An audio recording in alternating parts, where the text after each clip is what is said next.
Hello students. आज हम आपकी बुक द फर्स्ट फ्लाइट का first chapter a letter to God करेंगे। तो जैसे कि आप देख सकते हैं, फर्स्ट चैप्टर जो है a letter to God, title of the lesson. And lesson को करने से पहले, बिफोर यू रीड, पहले हम इसको पढ़ेंगे और समझेंगे कि पढ़ने से पहले हमारे दिमाग में क्या होना चाहिए, लेसन के बारे में क्या आइडिया होना चाहिए हमारे पास। सो दे से faith can move mountains. Faith means विश्वास। फेथ कैन मूव माउंटेन्स यानी मतलब क्या है? पहाड़ को हिला देना। अब पहाड़ को हिला देना आप जानते हैं, इट इज़ क्वाइट इम्पॉसिबल कि एक पहाड़ को हिलाया जा सके उसकी जगह से। माउंट एवरेस्ट को क्या हिला सकते हैं उसकी जगह से? No, we can't move Mount Everest from its place. तो लेकिन यहाँ पर कह रहा है कि भाई एक चीज़ है जो कि माउंटेन्स को भी हिला सकती है, और वो चीज़ क्या है जो माउंटेन्स को हिला सकती है? That is faith. So faith is the thing जो कि माउंटेन्स को हिला सकती है। फेथ मीन्स विश्वास, यकीन। But what should we put our faith in? लेकिन हमारा विश्वास, हमारा यकीन, भरोसा किस में होना चाहिए? This is the question this story delicately poses, right? तो इस स्टोरी में ये सवाल किया गया, ये सवाल pose means, pose is two means shown, and asked here it means asked. यहाँ पर इस क्वेश्चन में, ये स्टोरी, इस स्टोरी में ये क्वेश्चन पूछा गया है कि भाई किस चीज़ पे हम विश्वास करें, किस चीज़ पे हम अपना फेथ करें। तो मेन कैरेक्टर जैसे यहाँ पे दे रखा है is Lencho. Lencho is the main character of the story. Lencho is a farmer who writes a letter to God. तो लेटर तो आपने बहुत लिखे होंगे, एग्जाम में भी हम लिखते हैं, वैसे भी लेटर्स हम लिखते हैं, फॉर्मल इनफॉर्मल लेटर्स होते हैं। पर यहाँ पर जो ये हमारा जो कैरेक्टर है, मेन कैरेक्टर, वो कौन है? एक फार्मर। और वो किसको लेटर लिख रहा है? He is writing a letter to God. तो ये यहाँ पे अनयूजुअल चीज़ है क्या, कि उसने गॉड को लेटर लिखा। लिखा भी किसी ने आज तक गॉड को लेटर? मोस्ट इम्प्रोबेबल, शायद ही हो किसी ने गॉड को लेटर लिखा हो। गॉड से हम प्रेयर करते हैं, गॉड से हम विश करते हैं, रिक्वेस्ट करते हैं, बट ऐसा नहीं होता कि हमने गॉड से कभी लेटर लिखा हो। क्योंकि हम सोचते हैं भाई गॉड को क्या लेटर लिखना, गॉड को तो हम प्रे कर सकते हैं, गॉड को तो हम अपनी विश एक्सप्रेस कर सकते हैं, और गॉड को अगर लेटर लिखने लगे तो भी एड्रेस कहाँ डालेंगे? और वैसे भी गॉड को क्या लेटर लिखना, गॉड इज़ एवरीवेयर। बट इसने लिखा लेटर गॉड को। तो फिर आगे क्यों लिखा? Reason, what is the reason? ये रहा, when his crops are ruined. जब इसकी फसलें जो हैं, क्या हो गई इसकी फसलें? रोइंड, ये वर्ड आया यहाँ पे, रोइंड। रोइंड यानी कि बर्बाद हो गई, destroyed. And what did he ask in the letter? Letter में उसने क्या पूछा? Asking for 100 pesos. ये मांगे उसने, लेटर में मांगे गॉड से 100 पीसोस। क्यों? उसकी फसल जो थी, क्रॉप्स, वो हो गई थी ruined. Does Lencho's letter reach God? Does God send him the money? तो हमारे जहन में ये सवाल आएगा कि भाई उसने भेजा लेटर गॉड को, तो क्या लेटर गॉड तक पहुंचा या फिर गॉड ने उसको पैसे भेजे? Think what your answers to these questions would be and guess how the story continues before you begin to read. तो यहाँ पे आपसे कहा कि भाई गैस करके देखो क्या पहुँचे क्या नहीं पहुँचे। वहाँ पर जो है आ, पैसे मिले लेंचो को, क्या नहीं मिले, गॉड गॉड लेटर गॉड तक पहुँचा क्या नहीं पहुँचा। Okay, so now we proceed. इस यहाँ पर एक एक्टिविटी दे रखी है, and here is a money order form, जो पहले यूज़ होता था बहुत, अब तो हमारे पास बहुत सारे डिफरेंट मीन्स हैं पैसे ट्रांसफ़र करने के। So we don't use this. So now let us come to this part, जो जहाँ से लेसन शुरू होता है। Okay, it begins with the house on the house. Okay, तो यहाँ पे इंपॉर्टेंट चीज़ क्या है? The house. हाउस से पहले क्वेश्चन भी आता है कई बार रेफरेंस टू द कॉन्टेक्स्ट में कि दा क्यों लिखा गया हाउस से पहले? द हाउस, ए क्यों नहीं है? अगली लाइन में, आगे इसका हमें रीजन मिल जाता है। The house the only one in the entire valley. तो द उसके आगे क्यों यूज हुआ? क्योंकि पूरी एंटायर यानी कि पूरी वैली में, पूरी एंटायर वैली में केवल एक ही वो हाउस था, सिर्फ एक। कहाँ था? Set on the crest of a low hill. Crest आप देख लीजिए, ये मीनिंग दे रखा है क्रेस्ट का, टॉप ऑफ अ हिल। एक हिल जो था उसकी चोटी पे था। क्रेस्ट यानी उसका हाईएस्ट पॉइंट, एक हिल का हाईएस्ट पॉइंट, तो उसके क्रेस्ट पर था ये हाउस, इसीलिए उसको कहा गया द हाउस, पर्टिकुलर था। फ्रॉम दिस हाइट, तो हिल हिल तो एक हाइट पे है ना, एक हाइट है उसकी, उस हाइट से क्या नजर आता है? From this height one could see the river. तो क्या चीजें नजर आ रही हैं उस हाइट से? नंबर वन, रिवर नजर आ रही है, and the field of ripe corn. तो पहली चीज हो गई रिवर, दूसरी चीज हो गई field of ripe corn. Dotted with the flowers, dotted means जिसमें, जैसे अगर हम dot dot dot dot dot, ये डॉट्स दिख रहे हैं आपको, तो हम कहें the page is dotted with the, ये डॉट्स पड़े हैं सारे इसमें, तो हम कहें the circle is dotted with, the circle is dotted with red dots. तो मान लीजिए ये फील्ड हो गया, this is the field, okay, ये फील्ड है, and these are the dots, okay, these are the flowers. तो ऐसे ये पोजीशन थी फ्लावर्स की। Field of ripe corn dotted with the flowers that always promised a good harvest. तो flowers का होना, फ्लावर्स की प्रेजेंस फील्ड में क्या सिग्निफाई करती है? गुड हार्वेस्ट, के फसल बहुत अच्छी होने वाली है। हार्वेस्ट मीन्स फसल, harvest crop. The only thing the earth needed was a downpour. बस एक चीज चाहिए अब धरती को, जमीन को एक चीज चाहिए, क्या? डाउनपोर। डाउनपोर मीन्स रेन, बारिश, और एटलीस्ट ए शार। अब बारिश भी कई कई बार होती है ना, बूंदाबांदी होती है, कई बार बौछार होती है, और कई बार बहुत हैवी रेन होती है, तो हैवी रेन को बोलते हैं डाउनपोर। और शावर होगी बौछार, शावर आप याद रख सकते हैं, बाथरूम में भी होता है shower, okay, so with that you can remember. Throughout the morning, throughout means whole, पूरी, पूरी सुबह, throughout the morning Lencho who knew his fields intimately, intimately means very closely, अपने fields को कैसे जानता था वो? Intimately. क्यों? क्यों भाई, उसके फील्ड्स हैं तो अपने फील्ड्स को तो वो जानेगा। Intimately had done nothing else but see the sky towards the north east. तो वो क्या कर रहा था सुबह से? कुछ नहीं कर रहा था, नथिंग एल्स बट सी, केवल क्या कर रहा था? एक काम, see the sky towards the north east, north east की तरफ आसमान को देख रहा था लेंचो।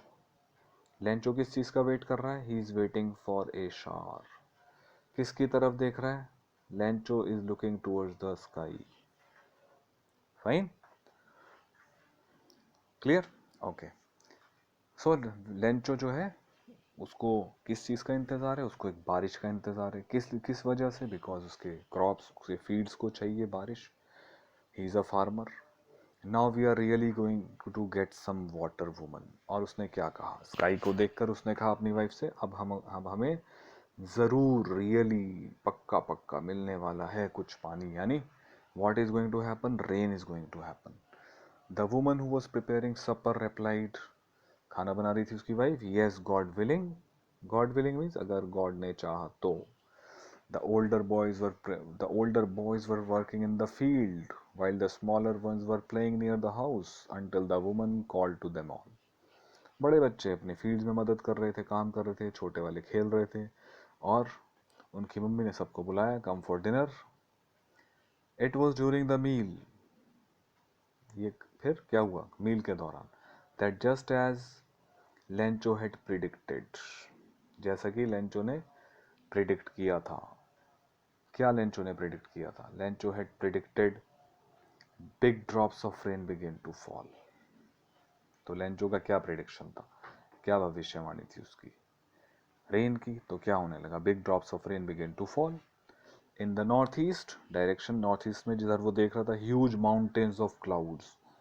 अब देखो यहाँ पे ये फ्रेज यूज हो, माउंटेन्स ऑफ क्लाउड्स, मतलब बादलों के जैसे पहाड़, यानी हैवी, बहुत ज्यादा dense dark clouds could be seen approaching, घने काले बादल। माउंटेन्स ऑफ क्लाउड्स मतलब क्या हो गया? घने काले बादल नजर आ रहे थे आते हुए। Approaching means coming.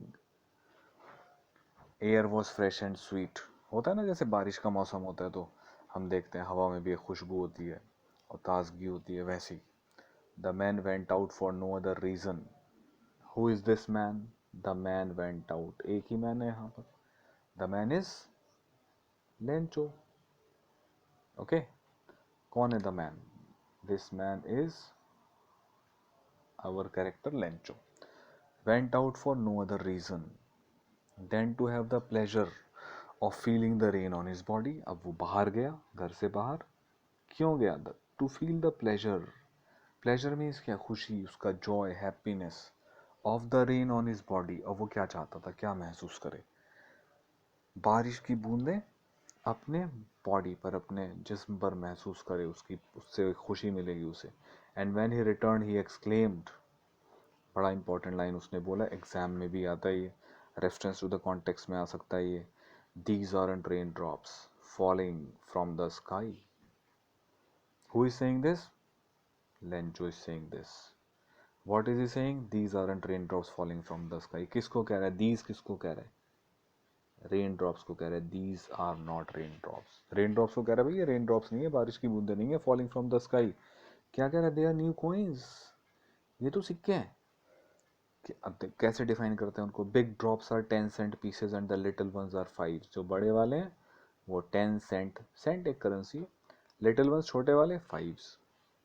तो उसने रेन ड्रॉप्स को क्या किससे कंपेयर किया? कॉइंस से. रीजन, रीजन क्या है? क्यों उसने, you can get a question in the exam के रेन ड्रॉप्स को क्यों उसने कॉइन से कंपेयर किया? बिकॉज देखो रेन उसके लिए ज़रूरी है यहाँ बहुत. अगर रेन नहीं होगी तो उसकी क्रॉप विल फेल, फसल उसकी बर्बाद हो जाएगी, और अगर फसल बर्बाद हो गई तो फिर पैसा नहीं होगा. इसलिए बारिश की बूंदे की इतनी ही ज़्यादा इंपॉर्टेंस है जितनी की पैसे की. तो उसने उनको पैसे से कंपेयर किया. Okay, proceed with a satisfied expression. Expression means, here expression means look. Satisfied, एकदम तसल्ली हो गई उसको. क्यों? कि भाई बारिश होने वाली है, अब मेरी फसल अच्छी होगी. With a satisfied expression he regarded the field. अब यहाँ रिगार्डेड मतलब क्या है? Regarded here means he looked at, उसने देखा. ही सॉ, रिगार्डेड को हम सॉ भी कह सकते हैं. He saw the field of ripe corn with its flowers draped in a curtain of rain. Draped, ये मीनिंग दे रखा है ड्रेप्ड का, covered, covered in the curtain of rain. कभी आपने देखा होगा खुले मैदान में अगर बारिश गिर रही है तो ऐसा लगता है जैसे कवर कर लिया बारिश ने, बूंदों ने पूरे मैदान को. तो ऐसे ही उसने देखा जैसे बारिश का एक पर्दा पड़ गया था पूरा. और वो कैसा फील कर रहा है? लेंचो कैसा फील कर रहा है? सेटिस्फाइड. Why satisfied? यही तो चाहिए था उसको. This is what he needed, this is what he was waiting for. इसी का उसको इंतजार था, यही चीज उसको चाहिए थी. Of ripe corn with its flowers draped in a curtain of rain. इस सबको देख रहा है वो. But suddenly a strong wind began to blow. But, अब देखो बट से आ गया चेंज, इस वर्ड से आ गया चेंज. लेकिन अचानक से क्या हुआ? वेदर कंडीशंस बदल गई, मौसम बदल गया. कैसे? Strong wind began to blow, number 1, पहली चीज. दूसरा, along with the rain, पहले तो बारिश हो रही थी, अच्छी चीज थी वो तो. Very large hail stones began to fall. तो रेन ड्रॉप्स के साथ साथ हम देखते हैं फिर यहाँ पे शुरू हो गया ये hail stones. Hail stones means ओले, ओले गिरने शुरू हो गए. तो चेंजेस क्या हुए? Number 1 strong wind, number 2 hail stones. ऐसे हम इसको याद रखेंगे. These truly did resemble. Now what is resemble? Resemble means looked like. जैसे दिखते थे, बिल्कुल कैसे दिखते थे? Silver coins. पहले भी उसने कहा भाई सिल्वर कॉइन्स है, पर बारिश की बूंदें तो नहीं लगती ना कॉइन्स जैसी, क्योंकि कॉइन्स तो सॉलिड होते हैं. और यहाँ पर हम देख रहे हैं भाई वो तो बारिश की बूंदें लिक्विड है. पर यहाँ पर जो हेल स्टोन्स आ गए, अब हेल स्टोन्स तो भाई कैसे हैं? वो तो सॉलिड है, उनकी एक शेप है. तो कह रहा है वो ट्रूली रिजेंबल भी, वो अब बिल्कुल कॉइन्स लग रहे थे. The boys exposing themselves to the rain. अब एक वर्ड आया आपके लिए यहाँ पर, द बॉयज एक्सपोजिंग देमसेल्स. यानी कि what is the meaning of exposing? Exposing होता है उन्होंने, जैसे उन्होंने शर्ट पहन रखी थी, टी शर्ट पहन रखी थी, उन्होंने उतार दी. They took it off, took off the T shirt, took off the shirt. तो उनकी बॉडी क्या हो गई? एक्सपोज. ओके, तो उन्होंने अपनी बॉडी को एक्सपोज कर दिया. जैसे अभी आप देखते हैं जो डॉक्टर्स कोरोना का ट्रीटमेंट कर रहे हैं, जो हेल्थ वर्कर्स कोरोना के में इन्वॉल्व हैं, तो वो कैसे अपने आप को पूरा कवर करते हैं, पीपी सूट्स पहनते हैं. और उससे क्या होता है? उस कोई भी बॉडी पार्ट एक्सपोज नहीं होता. हवा नहीं लगती किसी बॉडी पार्ट को तो वो एक्सपोज होने से बचाते हैं। यहाँ पे क्या किया उन्होंने, पूरा एक्सपोज कर दिया। themselves टू द रेन, यानी बारिश में भीगने लगे। ran out to collect the frozen pearls, and what are the frozen pearls? frozen pearls are the hailstones। तो हेल स्टोन्स को कलेक्ट करने के लिए फॉर द चिल्ड्रन ये एक बड़ी मज़ेदार चीज़ थी, हेल स्टोन्स का गिरना, और वो उनको कलेक्ट करने के लिए बाहर दौड़े। अब देखो, चिल्ड्रन वर एंजॉइंग, बच्चों को तो मज़ा आ रहा था, लेकिन उनके फादर क्या कह रहे हैं, लेंचो क्या कह रहा है, देखो। It's really getting bad now, exclaim the man. Lencho का विचार कुछ अलग है, वो कह रहा है कि भाई ये ठीक नहीं हो रहा। It's really getting bad now, worried हो गया वो, वरिड यानी चिंतित। Exclaim the man, the man again, the man is Lencho. और वो क्या कहता है, I hope it passes quickly, क्या उम्मीद क्या कर रहा है वो, ये गुजर जाए जल्दी, मतलब ओले ओले जल्दी पढ़ के ख़त्म हो। लेकिन क्या हुआ, ऐसा नहीं हुआ। It did not pass quickly for an hour. अब देखो, ये याद रखना है आपको, कितनी देर तक ओले पड़े, तो आप लिख देंगे एग्जाम में फॉर एन आवर, 1 घंटे तक। The hell rained on the house, वो बरसते रहे। हेल, हेल मतलब hail stones. Rained on the house, the garden, the hill side, the cornfield. कहाँ कहाँ गिर रहे हैं, सभी जगह गिरेंगे। 4 चीज़ों के नाम है, number 1 house, number 2 garden, number 3 hill side, number 4 cornfield, और 5 वैली। मतलब एवरीवेयर, एवरीवेयर क्या था, हेल स्टोन्स थे। और वो कैसे लग रहे थे, द फील्ड वॉज वाइट, खेत कैसे लग रहा था, जैसे कि वाइट है। एज इफ कवर्ड विद, जैसे कि नमक किसी ने बिखेर दिया हो पूरा, यानी कि पूरा वाइट हो गया था, एक वाइट शीट बिछ गई थी, क्योंकि हेल स्टोन्स तो वाइट होते हैं ना, इसलिए। तो क्वेश्चन आ सकता है, रिजल्ट क्या है, what is the result of the hell storm का नतीजा क्या हुआ। तो ये नतीजा आ गया आपके सामने, ठीक है। एक ये हो गया, दूसरा ये आ गया, not a leaf remained on the trees. तो we have got 2 results, number 1 and number 2, not a leaf remained on the trees, एक पत्ता भी नहीं बचा वहां पर। कॉर्न वॉज टोटली डिस्ट्रॉयड, ये तीसरा आ गया। तो छोटे छोटे पॉइंट्स करके हमें माइंड में रखना है अपने, कैसे, क्या नुकसान किया हेल स्टॉर्म ने, हेल स्टॉर्म ने ये नुकसान किया। Not a leaf remained on trees, corn was totally destroyed, और देखो flowers were gone from the plants, एक और आ गया। ये शॉर्ट क्वेश्चन में आ जाएगा, लॉन्ग में आ जाएगा, तो हमारे पास 4 पॉइंट्स हो गए लिखने के लिए। ओके, तो ये तो उसका जो ड्रॉप्स थे उन हेल स्टॉर्म का असर हुआ एनवायरमेंट, जो चारों तरफ सराउंडिंग्स थे। और बाकी उसके लेंचो के ऊपर क्या हुआ, देखो। Lencho soul was filled with sadness, पहले हैप्पी था ना, अब सैड हो गया। When the storm had passed he stood in the middle of the field and said to his sons, 1 घंटे तक गिरे ना ओले, देखो ये रहा, फॉर एन आवर, 1 घंटे तक हुई।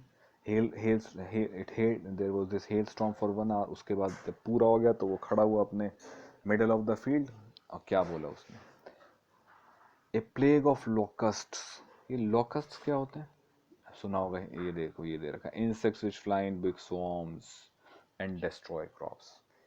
टिड्डी बोलते हैं हिंदी में, टिड्डी, टिड्डी दल।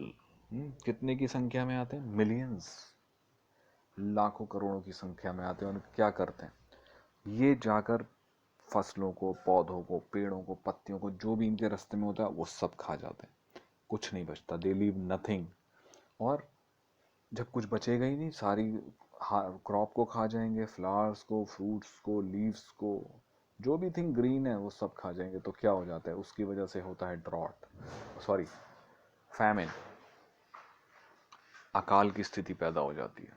तो वो कह रहा है, a plague of locust would have left more than this.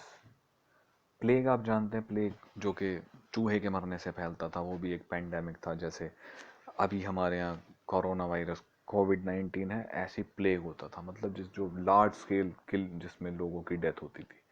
तो कह रहा है प्लेग ऑफ लोकस्ट, अगर ये लोकस्ट जो बीमारियों जैसे आ जाते हैं, वो भी अगर आए होते ना, they would have left more than this, वो भी ज़्यादा छोड़ देते इससे। मतलब क्या है, कंपैरिजन किया उसने हेल स्टोन्स को लोकस्ट से, और उसने कहा उससे भी बेकार हैं ये, दे आर वर्स।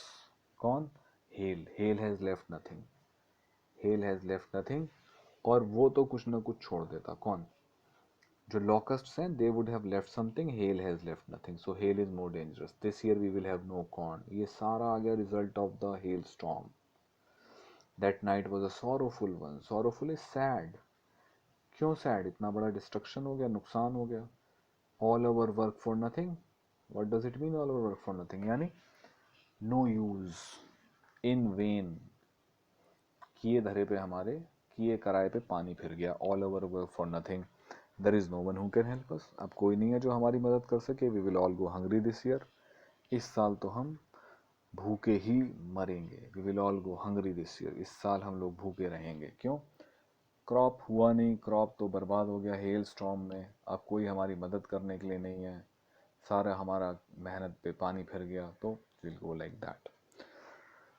ओके, तो बड़ा सॉरोफुल सिचुएशन हो गया for Lencho and his family. And Lencho is in great disappointment. Lencho बहुत परेशान है, बहुत दुखी है, अफसोस में है. But in the hearts of all who lived in that solitary house. Solitary क्या है? मतलब सिंगल. सॉलिटरी मतलब अकेला, alone. House in the middle of the valley, क्योंकि एक ही घर था ना, वो हमने शुरू में ही पढ़ा, एक ही घर था उस पर. तो वहां पर उस सॉलिटरी हाउस में, उस अकेले घर में जो कि मिडल ऑफ द वैली में था, वादी के बीचों बीच था, क्या था? There was a single hope. उनके दिल में एक होप थी. क्या थी वो? Help from God. मीन्स क्या दिखाता है ये शो करता है भाई उनका फेथ जो था ना गॉड में, that was very deep, that was very strong. क्योंकि सब कुछ उनका डिस्ट्रॉय हो गया, फिर भी उनको एक मदद की उम्मीद थी. किससे? Help from God. Don't be so upset. Upset means don't put off your mood. Don't be in a bad. Don't worry even though this seems like a total loss. Remember no one dies of hunger. तो ऐसे कह के वो तसल्ली दे रहा है. No one dies of hunger. कोई भूखा नहीं मरता. क्यों नहीं मरेगा भी भूखा? वो कह रहा है भाई कोई no one dies of hunger because it is God's responsibility. It is God's responsibility to feed everyone. सबको खिलाना गॉड की रिस्पॉन्सिबिलिटी है, गॉड की जिम्मेदारी है. तो कोई मरने वाला नहीं है. दैट्स व्हाट दे से. दैट्स व्हाट दे से मतलब क्या है? कौन कहता है? मीन्स लोग कहते हैं, रिलीजियस लोग कहते हैं. रिलीजियस बुक्स में लिखा है God is the one who has created the world. He is the one who will support the world. He is the one who will feed the people. तो कह रहे कि जब गॉड ने जिम्मेदारी ले रखी है तो भाई क्या डरना फिर. कोई मरेगा नहीं. किससे? हंगर से. ये क्या दिखाता है? ये दिखाता है उनका फेथ. जो वर्ड आया ना फेथ, ये फेथ है उनका, द वर्ड फेथ. तो क्या किया फिर उन्होंने? All through the night Lencho thought only of his only hope, the help of God. सारी रात अब लेंचो क्या सोच रहा है कि अब तो मदद की उम्मीद एक ही जगह से भाई, the help of God. whose eyes as he had been instructed. जैसा कि इंस्ट्रक्ट किया गया था, उसे बताया गया था, समझाया गया था. See everything. किसके बारे, किसकी क्वालिटी है? See everything. गॉड की क्वालिटी है. गॉड देख सकते हैं सब कुछ. किस चीज़ को देख सकते? Even what is deep in one's conscience. Conscience मतलब क्या है? देखो यहाँ दे रखा है conscience and inner sense of right and wrong. हमारे अंदर ना एक चीज़ है जिसको हम कहते हैं अंतरात्मा. हमारे अंदर की आवाज़, हमारा ज़मीर, हमारा कॉन्शियंस. तो वो क्या करता है? वो हमें बताता है कि हम सही चल रहे हैं क्या गलत चल रहे हैं, और वो सही चीज़ बताता है. Our conscience will not tell lies.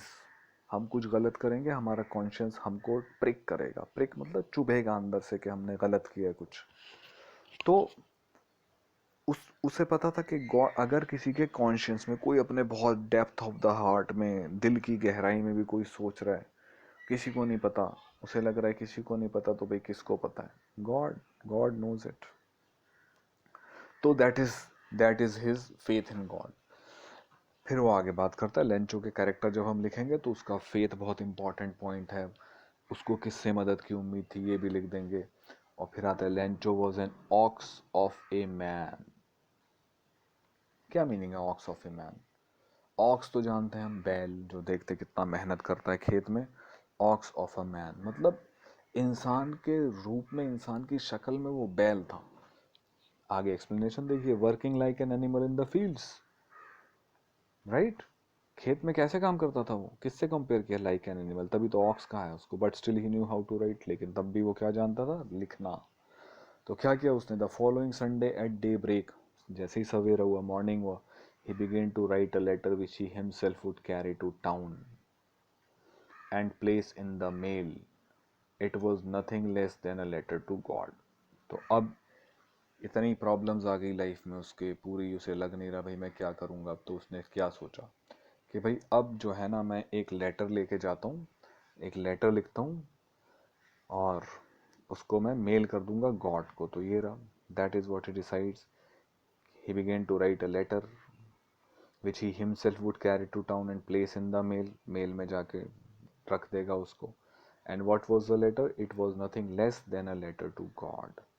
तो ये उसका डिसीजन है यहाँ पर। We will end this session here off this. Okay, ये लेंचो ने डिसाइड किया कि अब मैं एक लेटर लिखूंगा गॉड को। Okay students, so I hope कि ये एक्सप्लेनेशन आपको समझ में आया होगा। And in the next session we will continue with the rest of the lesson. तो आप फॉलो करिए और इसको समझिए। Thank you.